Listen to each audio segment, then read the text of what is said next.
자, 이번에는 믿는 부모와의 갈등이에요. 이게 무슨 말인가요? 믿는 부모와의 갈등. 자, 부모님은 교회 다니셔요. 갑자기 헷갈리네. 부모님도 믿고 네. 자녀도 믿는데 음흠. 부모님이 그 자녀 입장에서 바라볼 때 부모님의 신앙이 너무 높다. 아, 그래서 뭐 예를 들어 요구하는 것도 너무 많다. 독실하신 거죠? 그렇죠. 말하자면 이제 뭐 독실한 건데 네. 그런 사이에서 일어나는 갈등에 대해서 네. 좀 한번 살펴보겠습니다. 자, 믿는 부모님과의 갈등인데, 자, 모태신앙인 뭐야 이거 아니야? 자, 너무 대본에 의존하는 거 아니야 지금 조 실장님? 나 지금 어디 위치를 잘못 봤어. 자, 첫 번째 질문 들어갑니다. 부모님이 교회에선 천사세요. 네. 집에 오면 흠이 보이는데 현실과 신앙생활 간의 괴리가 느껴집니다. 자녀인 저로서는 너무 혼란스러워요. 어떻게 받아들여야 할까요? 제 생각에는 일단 교회에서와 집에서의 그 부모님의 말과 행동에 분명히 차이점이 있을 수 있다고는 생각을 합니다. 네. 사실 저만 봐도 그래요. 네. 뭐 교회에서 갑자기 들어 눕고 막 다리 걷어 올리고 누워 있을 수 없잖아요. 이런 것도 그렇고 아들한테 말할 때도 사람들이 많이 있을 때는 아들아 뭐 이렇게 하지 조금 더 부드럽게 집에서는 아들 약간 좀 이렇게 뭐좀 친구처럼 하긴 하는데 뭐 이런 차이점 정도는 괜찮겠지만 그쵸. 근데 이제 여기서 말하는 그런 질문은 정도가 아니라는 자녀 거죠. 입장에서 봤을 때 너무 두 인격을 가지고 있는 것처럼 만약에 이제 뭐 그렇게 보인다 그러면 이 자녀는 혼란스러운데 어떻게 할 거냐 뭐 이런 얘기인 것 같아요. 우선 제가 그러면 왜 그렇게 됐을까라는 그 이유를 먼저 좀 생각을 해봤거든요. 부모님이 왜 그렇게 됐을까?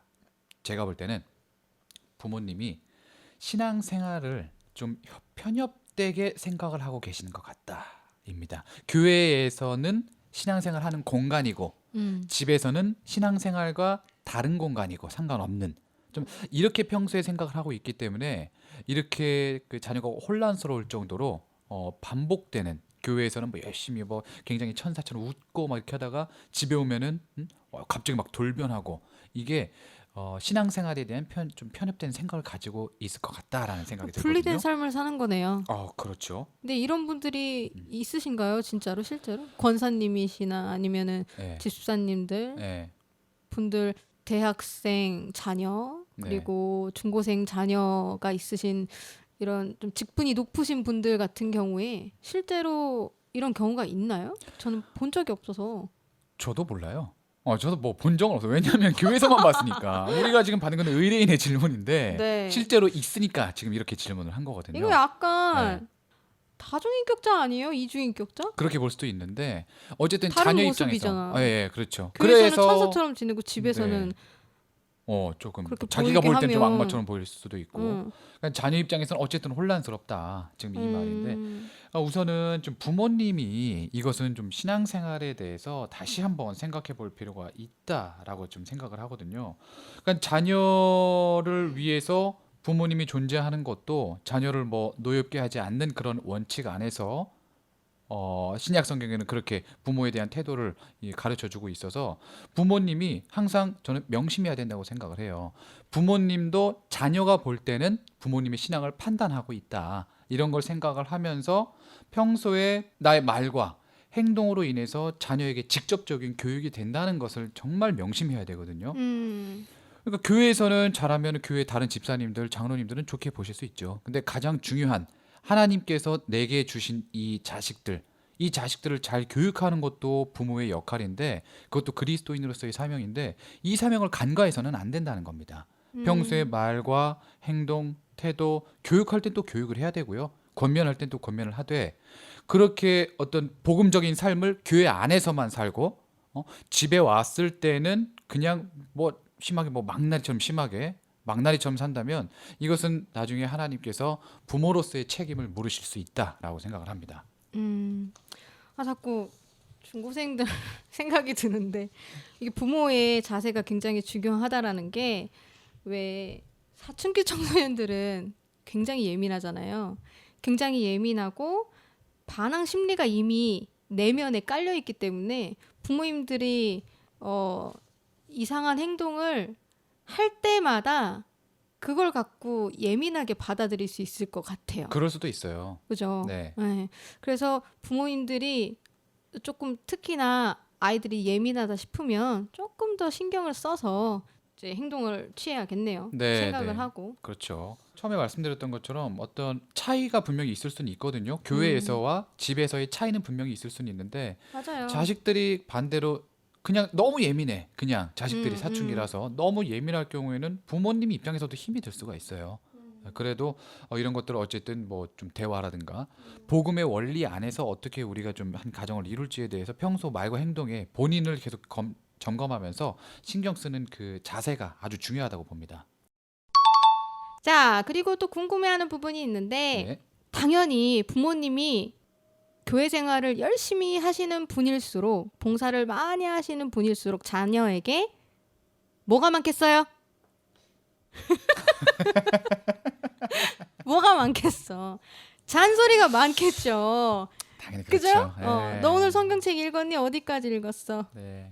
큐티 해야지. 뭐 해야지. 뭐 해야지. 뭐 성경 일독부터 새벽 예배 같이 가자. 오후 예배 가야 돼. 수련회는 빠지면 안 된다. 청년부. 너무 많아요. 네. 독촉, 잔소리 이런 거 어떻게 하면 이겨낼 수 있을까요? 사실 그러니까 자녀 입장에서는 잔소리이긴 한데 음, 근데 이건 정말 잔소리가 아니거든요. 잔소리예요. 옳은 잔소리예요. 잔소리인가요? 그거 잔소리야. 다 안단 말이에요. 왜냐면 이 지금 알기 질문하시는 때문에. 분도 교회를 다니시는 분이셔. 네. 그러니까 음, 자기도 아는데 물론 이제 게으른 성향적인 부분도 있겠죠, 원인이. 근데 안 된단 말이야. 시간이 필요해요. 지금 답을 다 내셨네. 얘기할까 봐 시간이 필요하다. 똑같은 대답 하실까 봐 지금 시간이 필요해 제가 얘기한 거예요. 이렇게 할 때 네. 그거를 또 어떻게 지혜롭게 넘겨가느냐. 네. 우선 뭐 있을까요? 일단 교회 음. 그 주어진 교회가 서로 약속한 시간이 있고 뭐 음. 그런 행사가 있으면 당연히 모두 참석하는 게 일단 옳습니다. 물론 우리 참석하세요. 실장님 말씀대로 다 알고 있다. 누가 그걸 모르냐. 지금 교회 다니는 자녀인데. 그런데 일단은 뭐 자녀 입장에서는 그게 잔소리로 들릴 수 있다고 이제 가정해 보면 자기의 입장을 충분히 부모님께 먼저 자기 어떤 신앙을 가지고 있는지 한 번 정도는 진지하게 대화를 해볼 필요가 있다라고 생각을 합니다. 그러니까 부모님께 물론 다 압니다, 부모님 다 알고 있는데요. 우선은 제 신앙은 이 정도입니다. 이 정도이기 때문에 전 더 이상 발전하고 싶지 않습니다. 저는 여기서 만족해요. 아니야. 들어오세요. 자, 다시 네, 돌아와서 자, 지금 무슨 얘기하고 잔소리, 있었죠? 잔소리. 잔소리. 네. 일단 부모님께 참 진지하게 대화하잖아요 지금. 일단은 진짜 스트레스일 것 같아 자녀 입장에서는. 그래도 한 번 정도는 좀 진지하게 부모님께 말씀을 드리고, 근데 문제는 진지하게 한번 말씀드리고 나 부모님한테 얘기했으니까 이제 앞으로 안 나가도 되겠지, 이런 자세는 옳지 않다고 봅니다. 지금 교회를 다니고 있거든요. 하나님의 백성이에요, 그 자녀도. 그러면 일단 처음에 말씀드렸던 것처럼 예배는 분명히 드려요. 주일 예배는 반드시 드려야 되는데 그 나머지 이런 행사적인 부분들, 이런 부분들을 참여하기까지는 부모님의 말씀에 의해 억지로 가봤자 어차피 도움이 안 돼요, 그 자녀에게는. 그러니까 그 자녀가 나름대로 스스로 반드시 꼭 노력을 해야 된다. 부모님께 그렇게 솔직하게 말씀드리고 개인적으로도 노력을 해야 되는데, 노력을 안 하면 그것은 그 부모님께 그렇게 말해서도 안 되고 옳지 않은 행동이다라고 볼 수 있습니다. 부모님의 잔소리는 타협을 해야겠어요. 내가 오늘 예배는 갈 테니 다음 청년부 모임은 안 갈게. 이런 식으로 타협을 해야겠네. 그렇다고 볼 수 있죠. 억지로 갈 그러니까 거라면. 저는 일단 예배는 응. 드리겠습니다. 응. 근데 나머지 행사는 응. 우선 제가 조금 응. 더 제 자신의 어떤 신앙도 점검하고 성경을 읽어보고 기도도 해보면서 그런 결정할 시간을 애들이 좀 주십시오, 얼마나 부모님. 될까. 저도 이렇게 말하면서 정말. 그런 애들이 근데 대학생 정도면 아마 실장님도 아시겠지만 대학생들은 이제 맞아요. 이런저런 질문들이 많이 있어요. 여러 가지를 의심하기도 하고. 음. 왜냐하면 어렸을 때는 부모님이 가자고 해서 갔어요, 교회를.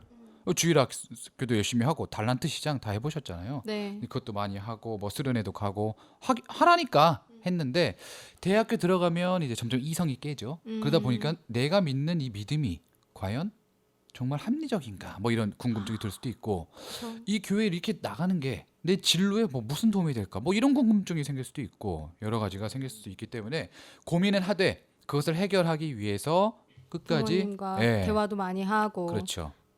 합리적인 타협을 해야겠네요. 그렇죠. 음. 무조건 자기 고집대로 해서도 안 되는 음. 문제입니다. 자녀 입장에서. 소장님도 아드님이 계시죠?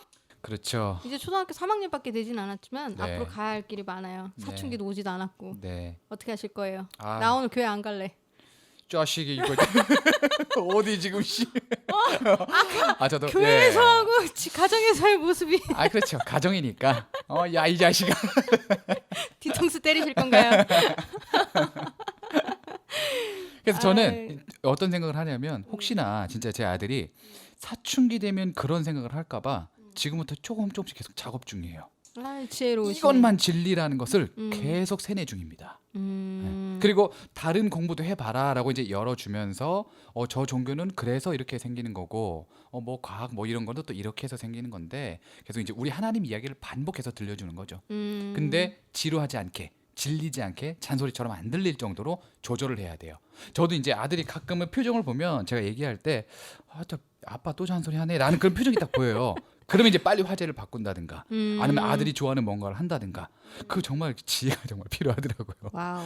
아들 하나인데 쉽지가 않습니다. 잘 키우시고 계신 거예요. 글쎄요 노력한 만큼 어떻게 결과가 나올지 모르겠는데 아이고 최선을 다해야 되겠죠? 그렇죠. 자, 두 번째 질문. 교회 안에 있지만 교회를 다니고 있지만 그 믿음의 확신이 없어요. 하지만 부모님은 나에게 자꾸 성장하라고 채찍질을 하십니다. 너무 부담스러워요. 어떻게 해야 하나요? 채찍질을 한다. 이거 아까 전에 질문이랑 비슷한 것 같아요. 네. 그러니까 부모님이 자꾸 성경 공부해라. 성경 읽었니? 가만히 있으면 안 된다. 앞으로 나아가야지. 발전해야 천국 문이 열리는 거야. 이것도 어떻게 보면 아까 그 잔소리 질문하고 연계가 되는데 네 비슷하거든요. 이게 부담스럽게 와닿는다. 저 이 부담스럽다는 말 되게 이해돼요. 네. 저도 그런 적이 있어서 저 교회 처음 다닐 때 그랬어요. 제가 중학교 때 교회를 제가 말씀 아까 드렸잖아요. 외가 쪽에 이모부 목사님이 두 분 계시는데 그 중에 한 분이 저희 외가 쪽에 교회를 다 다니니까 사촌들도 다 교회를 다니는데 저만 안 다닌다고 말씀드렸잖아요. 네. 근데 그 목사님이 제 동네 큰 교회에 목사님한테 말씀을 해두신 거예요. 제가 갈 터이니 네. 잘 이제 보듬어서 교회에 꾸준히 다닐 수 있도록 지도를 부탁해달라라고 말씀을 하신 거예요, 목사님께. 그래서 어쩔 수 없이 끌려갔어요. 끌려갔는데 교회가 그래도 처음 시골 동네 교회치고는 컸어요. 100몇 분이 계셨어요. 네. 예배 오전 예배에. 네네. 오전 예배에 계셨는데 제 기억에 제가 딱 들어가서 그 뒤쪽에 구석에 앉아 있었어요. 너무 뭐 낯설고 아는 사람도 없고 처음에 네, 이렇게 있었는데 이제 거기서 이제 처음 부담스러움이 뭐였냐면 새신자가 오면 교회에서 뭘 하죠? 소개? 근데 그냥 소개도 아니고 이제 제가 이제 주실장 성도 자 자매 어딨나요? 여기요 네네. 하고 일어났어요. 구석 끝에서 간신히 일어났는데 모든 분들이 저를 보고 두 손을 치켜들면서 그 찬송가를 부르시는 거예요. 와. 근데 그 알죠. 찬송가도 되게 길어. 3절까지 불렀어요. 제 기억에.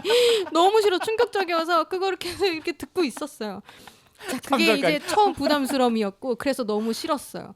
너무 싫어서 엄마한테 너무 싫다고 왜 가냐고 그랬죠. 그랬더니 엄마가 또 설득을 하죠. 이모랑 이모부들이 또 설득을 해서 제가 그 다음 주에는 안 갔어요. 그 다음 주에는 안 갔더니 자, 두 번째 부담스러움이 뭐였냐면 목사님이랑 그 청년부 회장, 청년부 부회장 그리고 청년부 임원들이 돌아가면서 전화를 하는 거예요. 어디세요? 오늘 안 오세요? 어떠셨어요? 괜찮았어요. 모르겠어요. 단답형으로 하면 저 무슨 뜻인지 알잖아요. 다음 주에 꼭 오세요. 그러시는 거예요. 어쩔 수 없이 갔어요. 아 가셨구나. 갔어요. 그래도 말 잘 이모부 들으시네. 제가 말씀드렸잖아요. 네. 이래라 하면 이러고 저래라 하면 저러는 사람이라고. 예. 근데 저를 안 가게 만드셨어요. 어떻게 했냐면 제가 그날 또 교회를 갔는데 끝에 또 구석에 앉아 있었단 말이에요. 예배 때 오전 예배 때 구석에 앉아 있었는데 목사님이 방송을 하십니다. 자, 주땡땡 자매 주땡땡 자매 또 불러요. 그 100몇 명이 앉아 있는데 그래서 또 저 구석에 저 여기요 이렇게 손을 들었죠.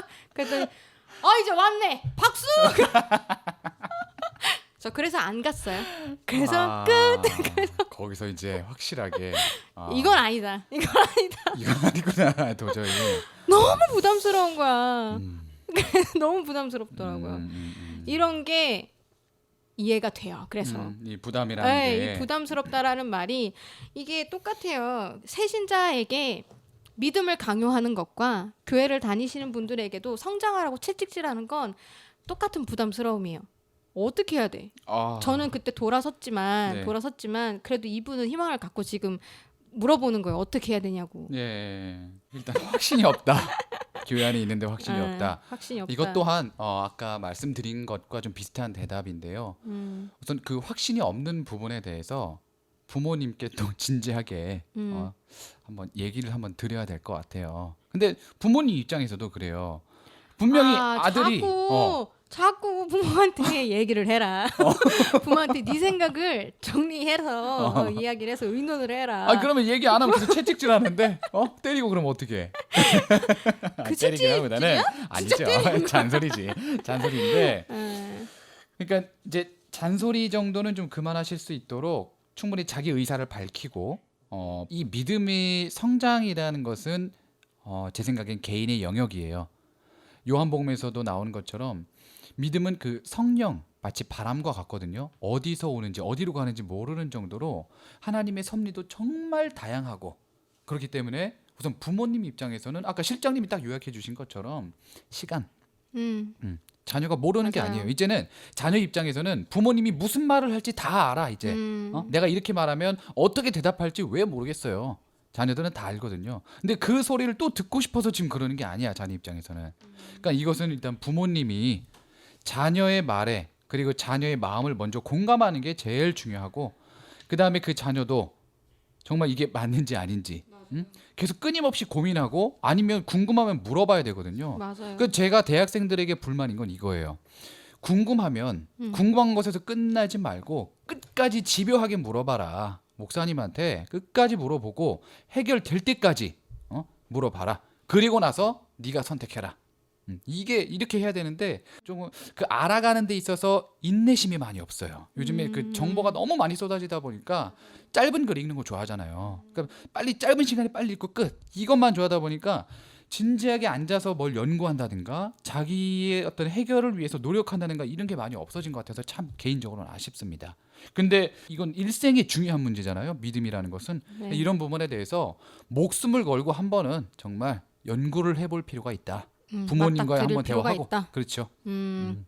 본인의 의사를 그렇죠. 확실히. 근데 또 이렇게 한 번쯤 해주면 부모님이 생각이 또 바뀌는 경우가 있어요. 그러니까 자식을 바라보는 그 시선이 조금은 바뀔 때가 있는 것 같아요. 그러면서 조금 시간이 걸리더라도 이렇게 조금씩 작은 변화가 나중에는 이제 평화로운 가정을 이루는데 큰 발판이 되겠죠. 그렇죠. 예. 근데 안 될 수도 있고 이게 뭐야? 우리가 너무 그게 안 될 아니라 수도 있다고. 그게 아니라 우리가 항상 뭔가를 할 때 바뀌는 거를 목적으로 항상 뭔가 노력을 하잖아요. 뭐 자녀 입장에서 부모든 아니 부모 입장에서 자녀든. 근데 사실상 바뀔 수도 있어요. 아까 그 우리 주 실장님 말씀하신 것처럼 기적 같은. 네. 그런 변화가 조금 있을 수 있는데 없는 경우가 훨씬 많거든요. 맞습니다. 그런데 하나님 아버지 앞에서 지금 이 상황에서 옳은 태도 그것은 계속 유지를 해야 한다는 겁니다. 바뀌든 바뀌지 않든 계속 기도해야 되고 계속 인내해야 되고 그런 부분도 우리가 좀 중요하게 생각해야 될 것 같습니다. 이거는 짧게 대답해 주세요. 네. 아니 여기 성경을 읽다가 그 교회 다니시는 분들 아까 여기 확신이 안 생긴다고 했잖아요. 네. 그러니까 성경을 읽는데 성경 내용이 너무 비과학적인 거야. 와닿지가 않는 거지. 네. 거기서 시작인 거예요. 아, 네네. 여기서 의구심을 한번 딱 갖기 시작하면 그 다음에 줄줄이 믿음이 안 생겨요. 여기서 무너지는 경우를 많이 봤어요. 말이 안 되는 이야기다. 대표적으로 부활 있죠. 아, 예수님 부활. 네. 그리고 뭐 홍해 가르는 사건도 있고 굉장히 많잖아요. 많죠. 물기둥, 불기둥 도대체 어떻게 생기는 거며. 그러니까 사실 좀 신화적인 이야기가 또 많은데 그런 거를 딱 읽고 파고들기 시작하면 이게 답이 없는 거야. 네. 그래서 이제 돌아서는 친구들도 있었어요. 네. 지인들도 있었어요. 이런 경우에는 어떻게 받아들이고 이해를 하고 넘어가야 할까요? 짧게. 네. 알았어. 일단 그렇게 생각하는 전제가 뭐냐면 성경이 과학적으로 해결돼야 믿겠다라는 전제가 있고 그리고 과학적으로 입증되는 것이 참이다라는 생각을 미리 가지고 있는 거예요. 그쵸? 근데 이 오류가 뭐냐면 과학도 믿음의 영역이라는 것이 모든 과학자들이 이야기를 하고 있거든요. 모든 것이 과학도 믿음의 영역이고 종교가 종교도 바탕이네요. 그렇죠. 그러니까 종교도 믿음의 영역이고 과학도 믿음의 영역. 그러니까 전제가 이미 있다는 겁니다. 그러니까 이 성경을 바라볼 때 과학적인 믿음으로 바라보기 때문에 당연히 이해가 안 되죠. 오히려 더 시험에 들 수도 있고 더 믿기 어려워질 수가 있어요. 맞아요. 그러니까 결국 과학도 믿음의 영역인데 우선은 그런 오류는 범하지 말자. 성경을 접근할 때 우리가 가지고 있는 과학적인 방식으로 접근법 이것은 이미 시작부터가 틀렸기 때문에 오히려 도움이 안 된다라는 겁니다. 성경을 성경대로 그냥 받아들이고 이해하고. 그렇죠. 예, 왜냐면 믿음이니까. 예를 들어서 우리 부모님이 저를 낳아주시고 쭉 사랑으로 키워주셨습니다. 근데 그 사랑을 증명하려고 우리 어머니와 아버지를 생물학적으로 연구를 해요. 뇌를 막 파헤치고 엑스레이 뭐 막 다 찍고 우리 부모님 맞는지 정말 그렇게 사랑을 나를 했는지 이게 모든 게 다 해결됐을 때 데이터. 이제 나를 좀 사랑했구나. 요 정도 인정하는 게 아니잖아요. 직접 경험하고 듣고 다른 자료들이 있고 뭐 사진도 있고 동영상도 있고 그런 모습들을 보면서 우리가 사랑함을 느끼는 건데 그것을 과학적인 접근 방식으로 분석했다고 해서 그렇게 믿는 게 사랑이에요? 그건 사랑이 아니죠. 결국 우리 하나님 아버지도 마찬가지입니다. 하나님 아버지께서 우리를 어떻게 사랑하셨는지 성경 이야기를 진지하게 들여다보고 믿는 것이 중요하다라고 생각을 합니다. 아멘. 네. 자, 오늘은 가정의 믿음에 관련해서 여러 이야기를 나눠봤어요. 믿는 부모 그리고 믿지 않는 부모에서의 갈등에 대해서 이야기를 보았는데요. 사실 계속 말씀드렸다시피 답은 하나네요.